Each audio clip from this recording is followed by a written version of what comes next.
السلام علیکم ورحمۃ اللہ وبرکاتہ۔ میں رئیس اعظم حیدی کولکتہ انڈیا سے۔ حضرت ابو بکر صدیق رضی اللہ تعالیٰ عنہ کا ایک کاہن کے کھانے سے کئی کرنا۔ حضرت ابو بکر صدیق رضی اللہ تعالیٰ عنہ کا ایک کاہن کے کھانے سے کئی کرنا۔ حضرت ابو بکر صدیق رضی اللہ تعالیٰ عنہ کا ایک غلام تھا جو غلہ کے طور پر اپنی آمدنی میں سے حضرت ابو بکر صدیق رضی اللہ تعالیٰ عنہ کی خدمت میں پیش کیا کرتا تھا۔ ایک مرتبہ وہ کچھ کھانا لایا اور حضرت نے اس میں سے ایک لقمہ نوش فرمایا۔ غلام نے عرض کیا کہ آپ روزانہ دریافت فرمایا کرتے تھے کہ کس ذریعہ سے کمایا، آج دریافت نہیں فرمایا۔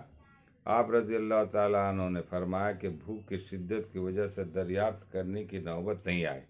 اب بتاؤ۔ عرض کیا کہ میں زمانہ جاہلیت میں ایک قوم پر گزرا اور ان پر منتر پڑھا۔ انہوں نے مجھ سے وعدہ کر رکھا تھا کہ آج میرا گزر ادھر کو ہوا تو ان کے یہاں شادی ہو رہی تھی، انہوں نے یہ مجھے دیا تھا۔ حضرت ابو بکر رضی اللہ تعالیٰ عنہ نے فرمایا کہ تو مجھے ہلاک ہی کر دیتا۔ اس کے بعد حلق میں ہاتھ ڈال کر قے کرنے کی کوشش کی، مگر ایک لقمہ وہ بھی بھوک کی شدت کی حالت میں کھایا گیا نہ نکلا۔ کسی نے عرض کیا کہ پانی سے قے ہو سکتی۔ ایک بہت بڑا پیالہ پانی کا منگوایا اور پانی پی پی کر قے فرماتے رہے، یہاں تک کہ وہ لقمہ نکالا۔ کسی نے عرض کیا اللہ آپ پر رحم فرمائے، یہ ساری مشقت اس ایک لقمہ کی وجہ سے برداشت فرمائی۔ آپ نے ارشاد فرمایا کہ اگر میری جان کے ساتھ بھی یہ لقمہ نکلتا تو میں اس کو نکالتا۔ میں نے حضور صلی اللہ علیہ وسلم سے سنا ہے کہ جو بدن مال حرام سے پرورش پائے آگ اس کے لیے بہتر ہے۔ مجھے یہ ڈر ہوا کہ میرے بدن کا کوئی حصہ اس لقمہ سے پرورش نہ پائے۔ فائدہ: حضرت ابو بکر صدیق رضی اللہ تعالیٰ عنہ کی اس قسم کے واقعات متعدد بار پیش آئے کہ احتیاط مزاج میں زیادہ تھی، تھوڑا سا بھی شبہ ہو جاتا تھا تو قے فرماتے۔ بخاری شریف میں ایک اور قصہ اسی قسم کا ہے کہ کسی غلام نے زمانہ جہالت میں کوئی کہانت یعنی غیب کی بات نجومیوں کے طور پر کسی کو بتلائی تھی اور وہ اتفاق سے صحیح ہو گئے۔ ان لوگوں نے اس غلام کو کچھ دیا جس کو انہوں نے اپنی مقرر رقم میں حضرت ابو بکر صدیق رضی اللہ تعالیٰ عنہ کو لا کر دے دیا۔ حضرت نے نوش فرمایا اور پھر جو کچھ پیٹ میں تھا سب قے کیا۔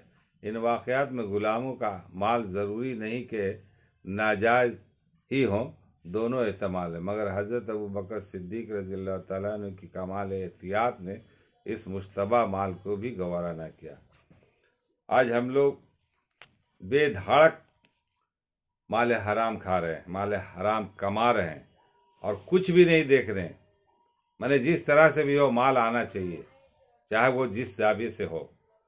آج ہم لوگ مال حرام لا کر کے جو ہے نا اس کو کھا بھی رہے ہیں، اپنے بچوں کو پرورش بھی کر رہے ہیں، اسی سے جائیداد بھی بنا رہے ہیں، اسی سے بلڈنگیں بھی بنا رہے ہیں، اور بتائیے اس میں ذرا بھی غور و فکر نہیں ہے کہ ہمارا آخرت میں کیا ہوگا، روز محشر میں ہم اللہ کو کیا جواب دیں گے، اللہ جب پوچھے گا مجھ سے۔ یہ شک و صبح کے بنیاد پر یہ حال ہے ہمارے اکابرین کا، ہمارے صحابہ کرام کا، اور ہم لوگ جان بوجھ کر کے مال کھا رہے ہیں۔ اللہ تعالی ہم لوگوں کو ان مالوں سے، ان حرام مالوں سے بچنے کی توفیق عطا فرمائے۔ وما علینا الا البلاغ۔